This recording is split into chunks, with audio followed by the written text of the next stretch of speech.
नमस्कार मित्रों, आज हम गणेश जी के बारे में बात करेंगे।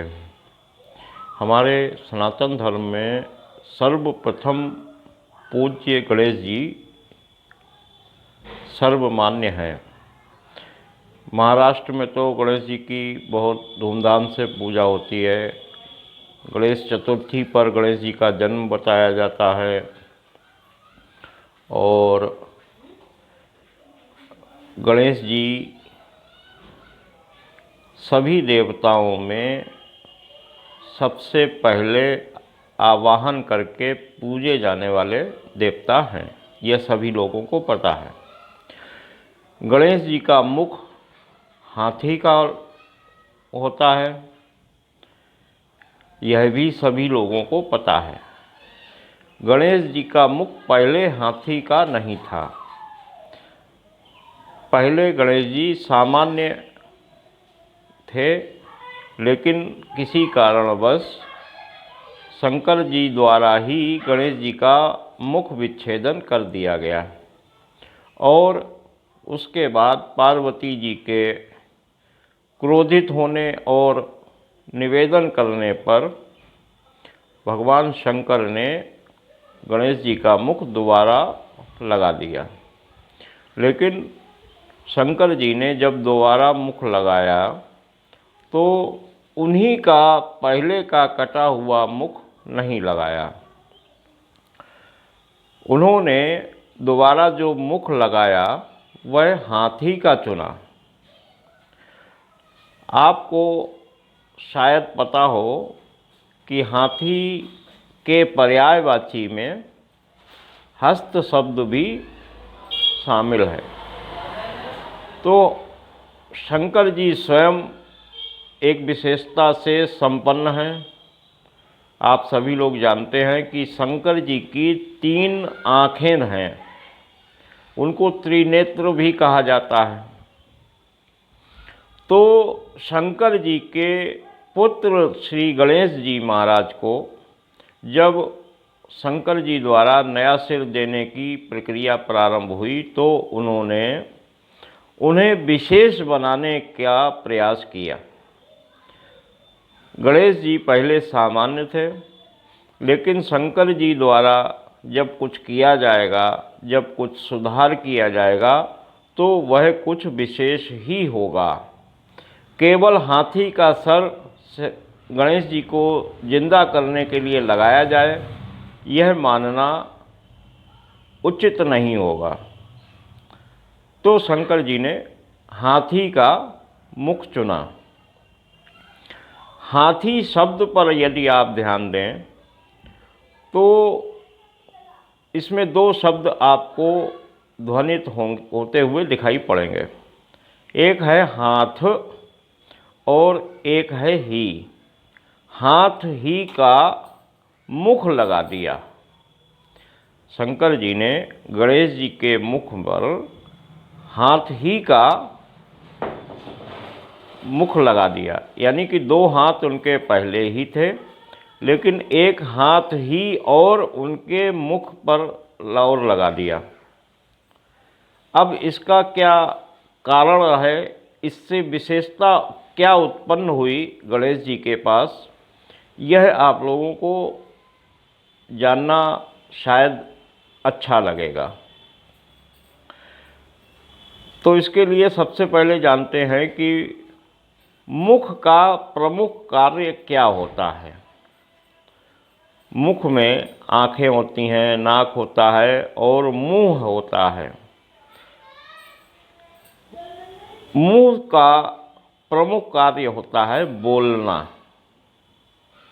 हम अपनी बात, अपनी इच्छाएं, अपनी आवश्यकताएं यदि किसी दूसरे तक पहुंचाना चाहें तो उसको मुख से बोलकर पहुंचा पाते हैं। यानी कि हम किसी से कुछ कहेंगे तो उस तक वह बात पहुंचेगी हमारे मुख के द्वारा। हम जो कुछ बोलेंगे वह उसके कानों द्वारा सुनी जाएगी और फिर उस पर प्रतिक्रिया दी जाएगी। लेकिन गणेश जी का मुख जो है वो हाथ से लगा दिया गया। हाथ से रूपांतरित कर दिया गया। अब मुंह का जो काम बोलना था वह काम गणेश जी हाथ के द्वारा करते हैं। अब हाथ के द्वारा कैसे किया जा सकता है? यानी कि जो काम मुंह से बोल कर किया जाता है वह हाथ से लिख कर दिया जाता है, जिसमें बोलने की आवश्यकता नहीं होती। इसकी विशेषता यह भी है कि जो व्यक्ति हमारे सामने नहीं है उस तक भी हम यदि बात को पहुंचाना चाहें, अपने संदेश को, अपनी इच्छाओं को, अपनी भावनाओं को यदि हम अपने निकट ना होने पर भी उस व्यक्ति तक पहुंचाना चाहें तो अपनी बात को लिख कर उस तक पहुंचा सकते हैं।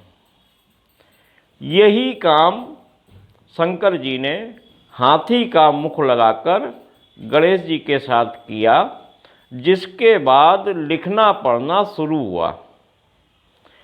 यानी कि पहले केवल लोग बोल पाते थे, लिख नहीं पाते थे, लेकिन गणेश जी का मुख जब हाथी का लग गया तो एक नई सृष्टि में विशेषता उत्पन्न हुई कि लोग लिख सकते थे। आप लोगों ने शायद सुना होगा कि पहले वेदों को स्मृति कहा जाता था, यानी कि केवल याद रखा जाता था, लिखा नहीं जाता था, क्योंकि लिखने की परंपरा बाद में प्रारंभ हुई।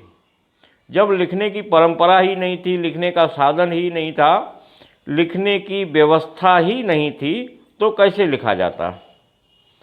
तो शंकर जी के वेद, शंकर जी ने ही वेदों का निरूपण किया, लोगों को दिए, लेकिन उनके पास उन वेदों को आगे पहुंचाने के लिए लेखन व्यवस्था नहीं थी, लिपि व्यवस्था नहीं थी।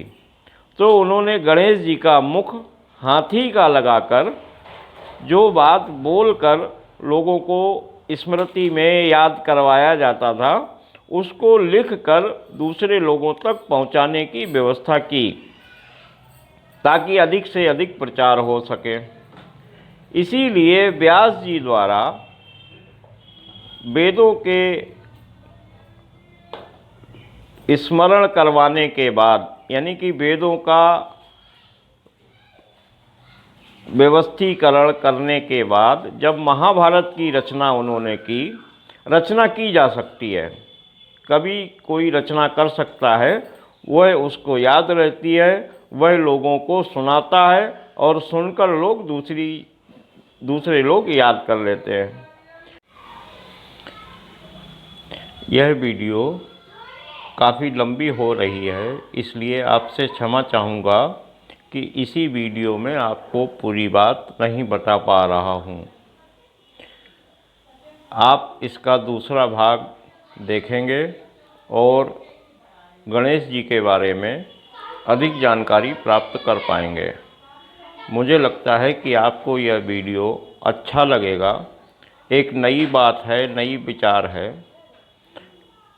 तो आप हमारे चैनल को सब्सक्राइब कर लीजिए और दूसरे भाग में जब आपको गणेश जी के बारे में विस्तृत जानकारी दी जाएगी तो आप तक शीघ्रतापूर्वक पहुंच जाएगी। आप लोगों का बहुत बहुत धन्यवाद। आप इसको अपने मित्रों तक भी शेयर कर सकते हैं और कीजिएगा भी। अच्छी बात है, सनातन धर्म का प्रचार ही हो रहा है। सनातन धर्म को एक नई दृष्टि से प्रस्तुत करने का मेरा विचार है।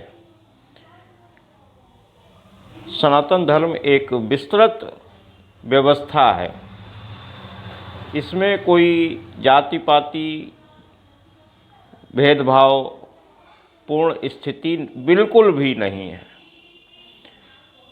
चाहे कोई किसी भी धर्म को पालन कर रहा हो, हमारे सनातन धर्म की व्यवस्था के अनुरूप ही वह चल रहा है। पूजा पद्धति उसकी कुछ भी हो, तो आपको अगला भाग जल्दी ही उपलब्ध करवाऊंगा। बहुत बहुत धन्यवाद।